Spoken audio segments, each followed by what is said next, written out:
I'm Lester. I'm Dom. I'm Shannon, and we're doing our conventions of the horror trailers. How much of the story do you usually discover? Find out the basis for the story. Yeah, kind of almost like how the storyline came about. Yeah, like the first few key plot points. Yeah, and then you generally find out. You're not told directly who the antagonist is, but you're told like a kind of shown glimpses of what they do. Yeah, that there is one. They definitely usually base it around a certain character. Yeah, you always focus on one, possibly two main characters, main protagonists. A lot of the time you'll just see minor characters like get killed or possessed or things. They don't usually show the conclusion of it all because it's all a mystery. Yeah, that's the point. That makes you. They usually put enough in to intrigue you, but not enough to give enough of the storyline away. Enough for your imagination to explore and make you want to see the film. Yeah, and they'll give you like some of the exciting points. Yeah, but not all. In Grave Encounters, you find out that there's a camera crew and they're going inside the abandoned mental asylum, which is apparently the most haunted building in the United States. And they show you a few things that happen. Like paranormal things. Yeah, but they never really give away anything else. That's it. You see a lot of the creatures, but you don't see them for long. You just see flashes of them, so it's enough to like kind of feel like, oh, what's that? But it's not enough to actually like figure out what it is. Tell you that there is one. Yeah. But make you want to go into the film and find out exactly. what. So, what kind of stereotypical stock characters did you find in your? Well, do you tend to find? Well, there's always a brave. There's always like a brave person. Like, there's always like you've got the brave person who's like the main protagonist, and then you have the stupidly brave person who is like brave on borderline stupid. Oh yeah, and gets himself killed. Yeah, the brave person usually have a meaning for what they want to do. That's why they keep going on. Yeah, so it's usually family related. Or, something close makes it personal, so it motivates them. You can see their motivation. Then you always have a screaming girl. Yeah, I was about to say that. Go for the screaming girl. Just so that there are screams, because like a girl's screams is kind of like a very distinct. Yeah, conventional horror sound effect. Yeah. You always have as well, like the side protagonist, someone who always helps the main one. Yeah. So they're usually into some kind of profession. Or they usually do something related to the subject. Yeah, or they have some kind of close relation to the character. Yeah. Like in Silent Hill, it's like the person's best friend, but it gives the side character motivation, so you can see why they're doing it, rather than just be like, oh yes, I'm here, I'm doing things. They'll probably, a lot of the time they'll get killed as well. Yeah. For emotional. Yeah. Yeah. And a lot of the time, the character, like the general kind of protagonists, always have connections to each other. Maybe not strong, like in Silent Hill there is only the two protagonists, but then you have like the father, this kind of side character. I know in like As Above, So Below, in that one, it's all like a group of archaeologist friends. They all go down together into the catacombs. So, they'll always have some kind of connection. So it's like, again, it's their motivation to carry on. The villain is not like the stereotypically. In horror films, it isn't usually human. It's not usually human. Unless it's scream. Sex has changed. It's either some kind of, if it's a human, it's a serial killer, psychopath, something along those lines. Yeah. But then you've got the other side. If it's not human, it's either like supernatural, kind of related, or paranormal. I don't know if you mean the same thing. But it's normally some kind of ghost, or occasionally you'll have something like a zombie, but because they've been overused, they're no longer scary. Cliche. They're cliche. Yeah. It's like, well, in the Devil Inside there is demons. Yeah. Obviously. That's in Silent Hill. Demons are usually more kind of creepy in a way. Yeah. Because they possess people. Yeah, they do possess people and they use them. Yeah. But they're more, in a way, disgusting. In Grave Encounters, it's more ghosts and spirits Yeah. of people who were mentally deranged in life. Which kind of adds a whole new dimension to it, doesn't it? So, Because it's like not only were these people like completely insane when they were alive, yeah. now they're dead and completely free to do whatever they want. Okay, we'll start with you. Me? Yes. Right. What Okay. kind of themes did you identify in the kind of horror? What kind of theme? Yes. Well, supernatural, unnatural body contortions. I saw some of that in the trailer. I saw some of that That online. That is a Very common horror. convention. horror convention theme. What about yours, John? About mine? Well, there's a lot of possession in Devil Inside. That kind of thing kind of gets to the Fine. audience. Yeah, Yeah. obviously, but that kind of thing kind of gets into the audience, I think, because it's Yeah. not Well, it's a lot something less they creepy. expect, and Yeah. like it can be done differently. Like Mm. really. Yeah. There's exorcism as well. Ooh, That can be done that's quite yeah. strangely. That's common. It can be different every time. isn't Yeah, it?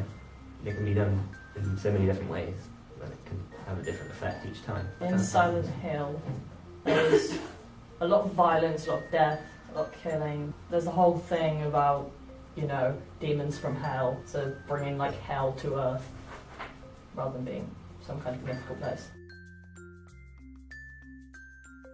Now moving on to kind of style of trailers, we've got first thing that we want to talk about is lighting. So what, like I've noticed from pretty much every trailer I've analysed, always dark. Always dark. Yes. Enough so you can see what's going on, but dark.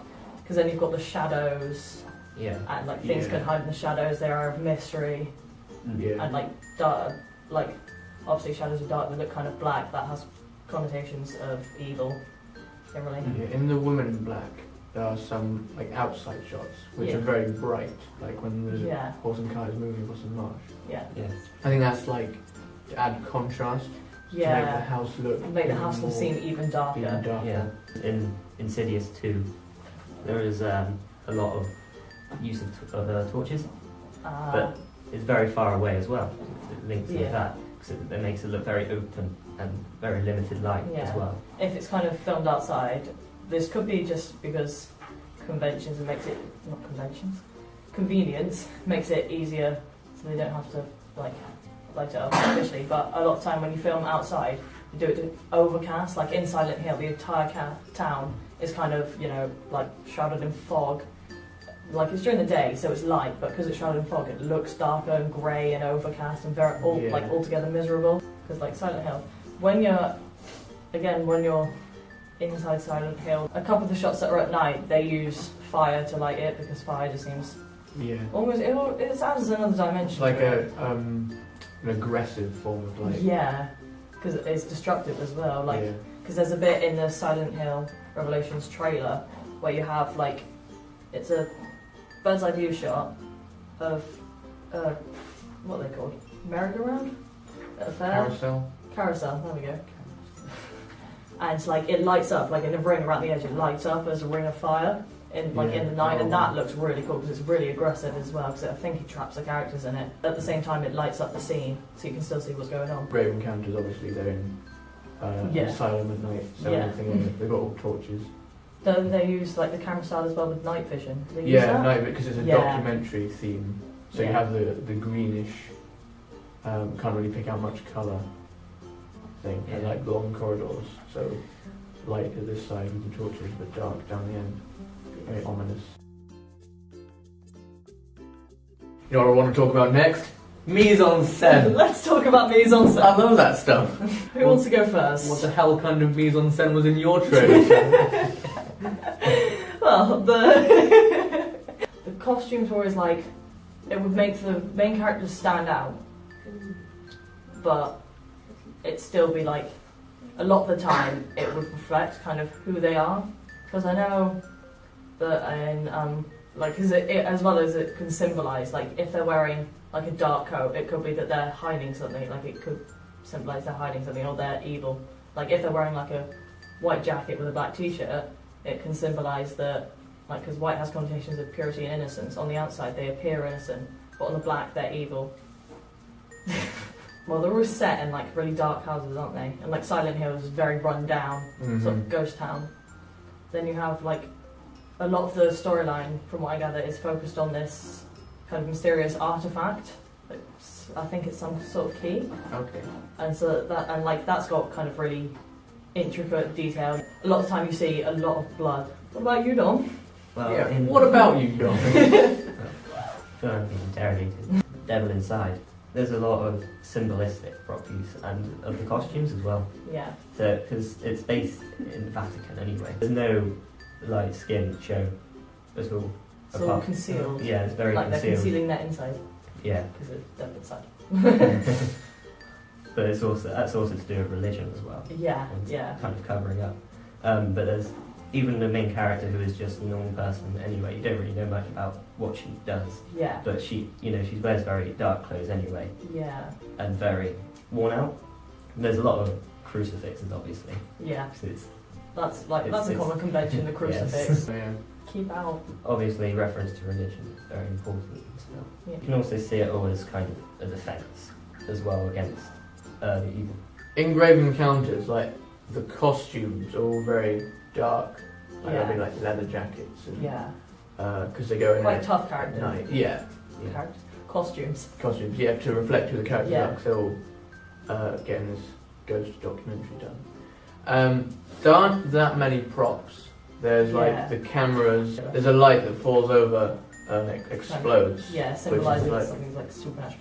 Something's there. Yeah, and all the rest is like hospital stuff, like old hospitals, like an old bed Yeah. that'll be all broken and like smashed tiles on the floor. That's good because Okay. it kind of symbolises that it's run down, it's derelict, Yeah. hasn't been used for ages. Yeah. Maybe because of these apparent ghost sightings. I really want to talk about with you guys. This has been something I've wanted to talk about. Wanted to talk about for a long time. Sound. Oh. Conventions of sound in horror trailers is an idea that really excites me.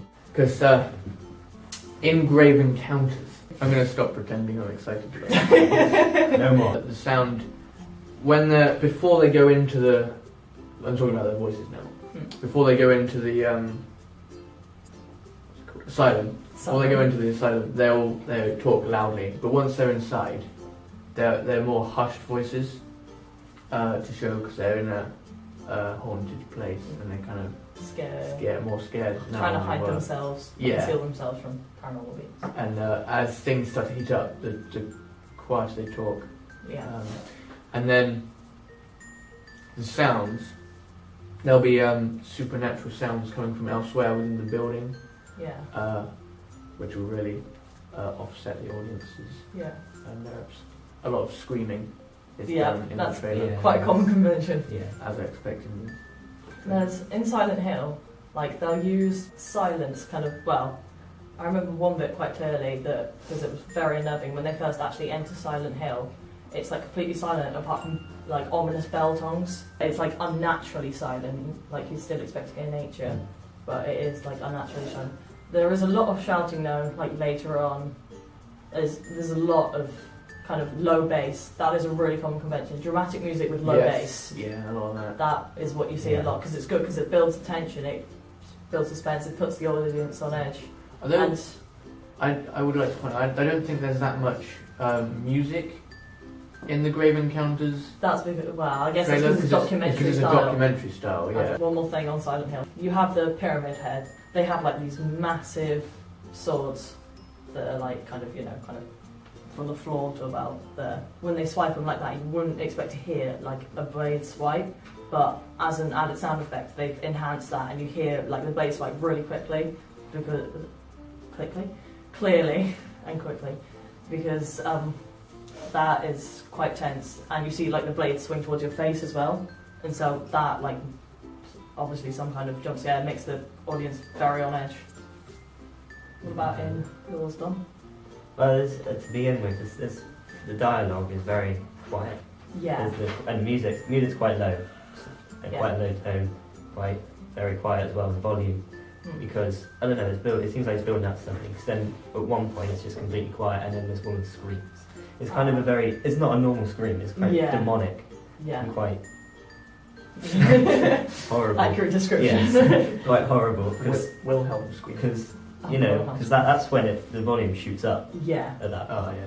So And it's then not- everything just kind of goes chaotic. Yeah, it goes on from there. Yeah. So then the volume stays at that pace because it kind of increases the tempo of the trailer as it goes on as well.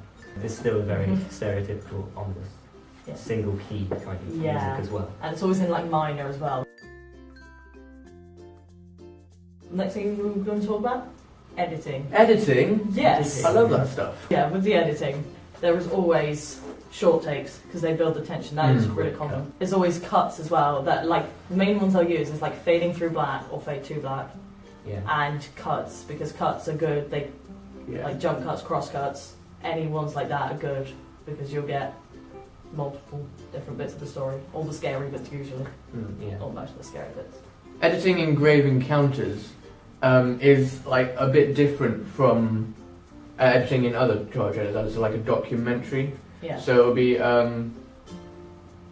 like as if it was a documentary because it's like Is it amateur style as well? amateur style filming. So it is intentionally amateur as Yeah, well. so like when they'll be walking down the corridor Yeah. and he'll be holding the camera And it'll be talking like- to it. Yeah, kind and of wall to wobbly, wall. and yeah. So because it's supposed to be, I think the theme is they all died in there, and this is the Ah. footage that has been found later. Ah, yeah, that would Um, make sense. so That's it's not- that's quite common as well to Yeah. have like this is all died. This is what was left. You know. Yeah. Everyone's So it's- paranormal activity. Yeah. Very Yeah. So it's not really edited together so much as Yeah. It's look literally at the raw footage. yeah. This is it makes it more real Yeah. and Yeah. like therefore more scary. It even says that in the trailer. I think experience the terrifying It kind of- uncut footage. It kind of involves the audience a lot more because then it's easier to do shots. I know yeah. it's different, but it's easier to do shots, kind of over the shoulder shots, things that Yeah. involve the audience more. Yeah. It's kind of easier to do those things. Yeah. What about the editing in Devil Inside Dom? It's actually very similar. It's very amateur footage kind of thing. Mm. But that mixed with kind of demonic presence Yeah. changes it. But within the editing as well, there's a lot of static with the camera Yeah. as well, which kind of That's shows. good because yeah. it's like something Yeah. so It demonic shows- it's messing up the equipment. Yeah, it shows that it's not kind of just affecting the people; it's affecting everything around it as Yeah. well. It's that strong of presence. It's connecting to the audience as well Yeah. through the use of the technology. I don't think in terms of editing there's much difference between trailers, horror trailers. Well, Because- Silent Hill's quite different because it's an action style horror, Right. and like because I think it's based off of video games. I think the video games came first, Okay. and then it was the film. But it's a lot more. It's a lot more like an action horror, and that's Yeah. what they use because all the footage is like, it's like a third person view. Yeah, but they're still all pretty, you have the longer shots at the start, Yeah. explaining, and then by the end you'll go shot. Yeah. It'll start off longer. And increasingly get shorter, increasingly building the tension Yeah. until you get literally just flashes like boom, boom. Yeah, which you don't generally get with other genres. Yeah.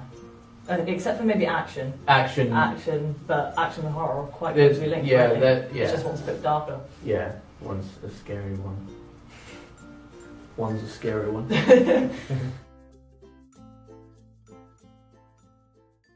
Podcasters suck. Podcast is.